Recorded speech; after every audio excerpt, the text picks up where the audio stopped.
In 1984, Frank Sinatra called Lionel Richie and said, "Come to Caesar's Palace. I need to talk to you." When Lionel arrived, Sinatra opened the door himself. No jacket, no entourage, just a man and a bottle of Jack Daniels and the Las Vegas night through the window.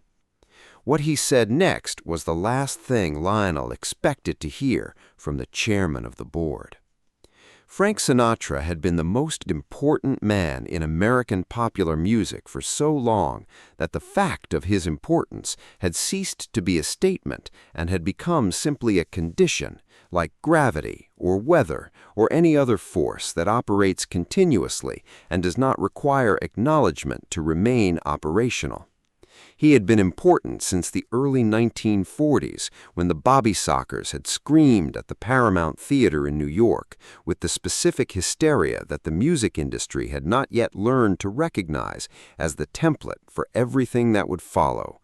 The Beatles and the Stones and Elvis and everyone else who would discover that a young audience losing its composure in the presence of a performer was not an anomaly, but a pattern, repeatable and exploitable, and that Frank Sinatra had been the first instance of it. He had been important in 1984 when Lionel Richie received the phone call.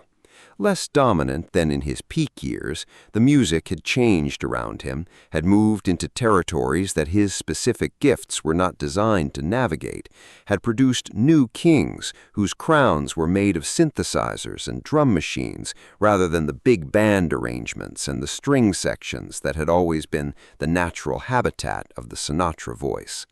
But important still, in the way that certain people remain important, not because they are producing new work that the current moment requires, but because the work they produced in their peak years has become so thoroughly part of the culture that their presence in any room is a statement about what the room contains, a reminder of a standard against which everything else is, consciously or not, being measured.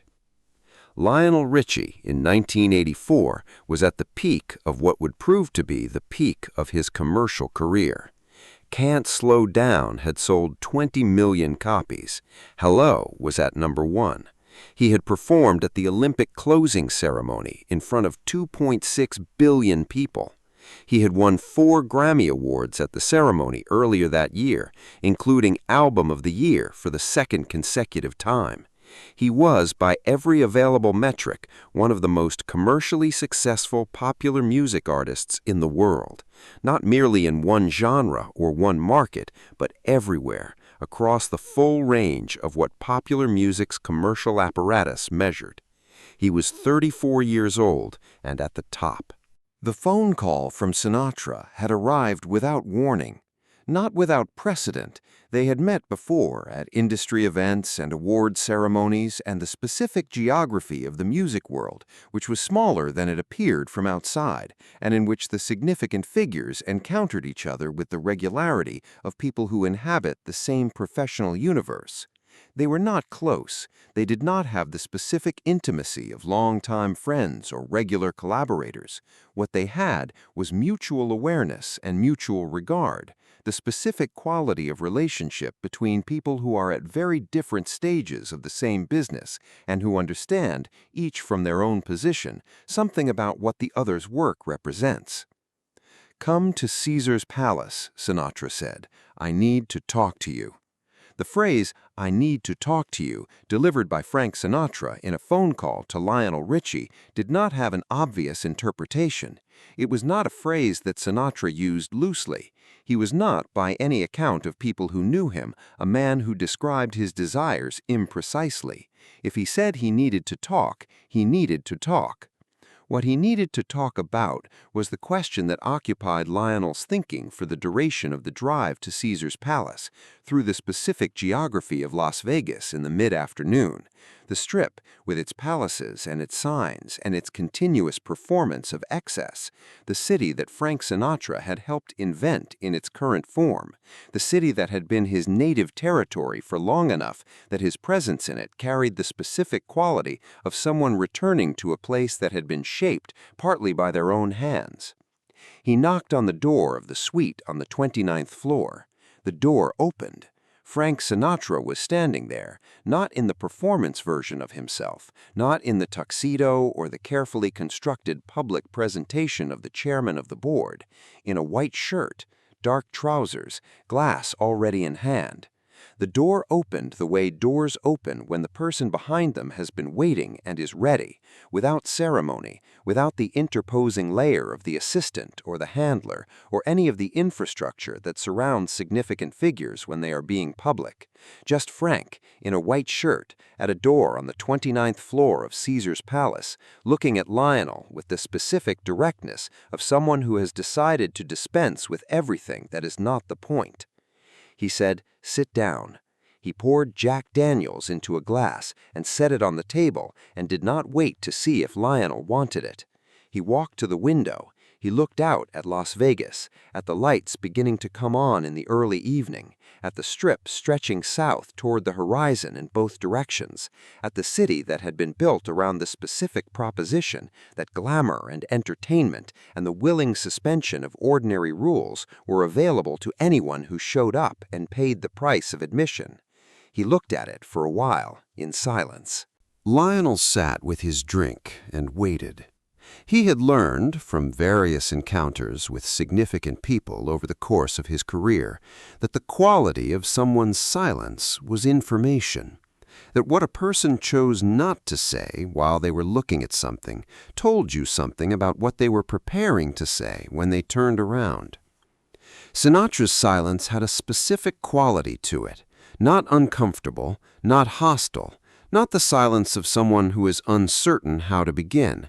The silence of someone who has decided what they are going to say and is taking the moment before saying it to be sure they mean it. He turned around.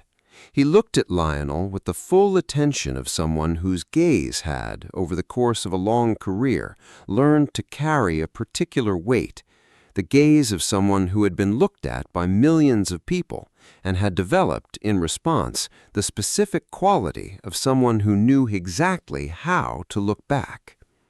He said, "I want to tell you something." He said, "I heard 3 times a lady in 1977. I thought, that should have been mine. I thought that for about a week, and then I put it away. Because putting things away is what you learn to do in this business when the things you can't change would otherwise drive you crazy." He said, "Then I heard lady, and I thought the same thing." He said, "And then I heard hello." He stopped. He looked at his glass. He said, "And when I heard hello, I stopped thinking it should have been mine, because I understood that I couldn't have done it, not the way you did it, not with that—" He paused, searching for the word, and Lionel understood that the pause was real, that Sinatra was not performing the search, but conducting it, not with that openness, that willingness to be completely open in a song. I never had that. I always kept something back. He sat down across from Lionel. He said, "You write better songs than I do." He said it directly, with the specific lack of qualification of someone who has thought about it enough to be certain and has decided that certainty does not require elaboration. He said, "I need you to know that I know that, because I've been in this business long enough to know that the people who make the things don't always get told what the things are worth by the people who recognize the worth, and I didn't want to be someone who knew and didn't say." Lionel sat with this for a moment. He had been complimented many times in his career, had received the professional praise of colleagues and the commercial validation of charts and all the various forms that the music industry produces for telling its participants that what they are doing has value. None of those forms had prepared him for this, for Frank Sinatra in a white shirt on the 29th floor of Caesar's Palace, saying without performance or qualification, "You write better songs than I do." He said, "Frank." He said it the way you say a name when you're not sure what to say after it, as a placeholder, a signal that a response is being constructed, a way of acknowledging receipt while the appropriate words are located. Sinatra raised a hand. He said, Don't tell me I'm wrong because you think that's what you're supposed to say. Don't give me the diplomatic response. I'm not asking for diplomacy. I'm asking you to receive it." Lionel received it. He said, "Thank you." He meant it in the specific way that thank you means something when it is the only adequate response to something that cannot be argued with or deflected or minimized, when the thing being thanked for is real, and the recognition of its reality is itself a gift that the receiver did not know they needed until it arrived. Sinatra picked up his glass. He looked at it for a moment, and then he smiled. The smile that people who had known him for decades described as the real one, the one that appeared when he was genuinely amused rather than performing amusement, the one that had nothing of the chairman of the board in it and everything of the kid from Hoboken who had discovered that he could make people feel things with his voice and had never quite gotten over the specific wonder of that discovery. He said, "But I sing them better." Lionel started laughing, not the polite laughter of someone responding to a joke they are expected to find funny, but the genuine, unguarded laughter of someone who has been in a state of significant emotional intensity and has just been given permission to release it, the specific laughter of relief and recognition and the unexpected joy of a moment that has turned out to be more human than anticipated. He laughed, and Sinatra laughed, and the 29th floor of Caesar's Palace on a Las Vegas evening in 1984 contained two men laughing at the specific comedy of talent recognizing talent across the particular divide of generation and genre and the various ways that the music industry had tried to keep them in separate categories. They talked for another hour about music, about the craft of it, about what it required to write a song that reached people rather than simply landing near them, about the specific difference between a melody that was pleasant and a melody that was necessary, between lyrics that said something and lyrics that said the thing.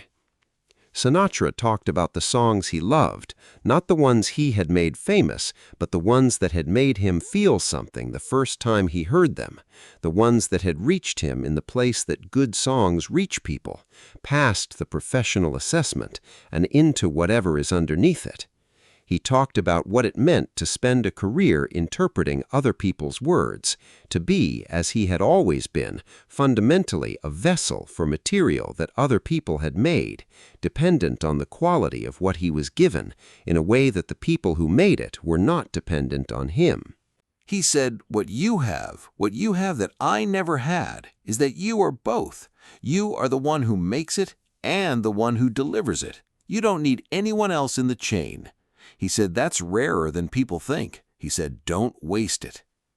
Lionel drove back to his hotel through the Las Vegas night, through the specific beauty of the Strip at full illumination, the city that Frank Sinatra had helped make into what it was, the city that was in some ways a monument to the specific proposition that glamour was real and available and worth the price. He drove with the specific quality of thought that arrives after an unexpected encounter, the slightly altered perception of the world that results from having had something confirmed that you did not know you needed confirmed, from having received something real from someone you did not know was going to give it. Frank Sinatra died in 1998 at the age of 82.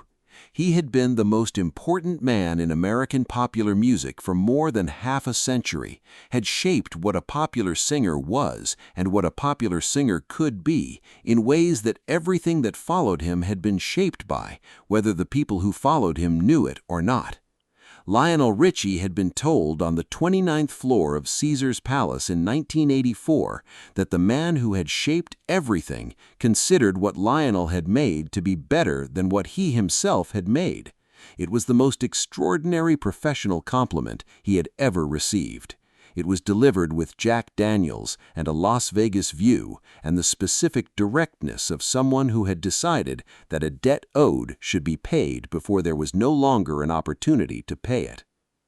Don't waste it, Sinatra had said. Lionel had not wasted it. The songs were still out there, still reaching people in the specific way that good songs reach people, past the professional assessment and into whatever is underneath it, into the place that 3 times a lady and hello and all night long and all the rest of them had been reaching since the years when a man in a white shirt on the 29th floor had looked out at the Las Vegas night and decided that what he knew should be said out loud. If this story moved you, make sure to subscribe and hit the like button. Share this with someone who has made something beautiful and hasn't been told yet that it's as good as it is. Because sometimes the most important thing another person can give you is not advice or money or opportunity, but the simple, direct acknowledgement that what you made is real and worthy and does not need to apologize for what it is. Leave a comment below. Which Lionel Richie song do you think Frank Sinatra would have loved to sing? And don't forget to ring the notification bell for more stories about the moments behind the music, the hotel rooms, and the Jack Daniels, and the things that get said when the chairman of the board decides to pay what he owes.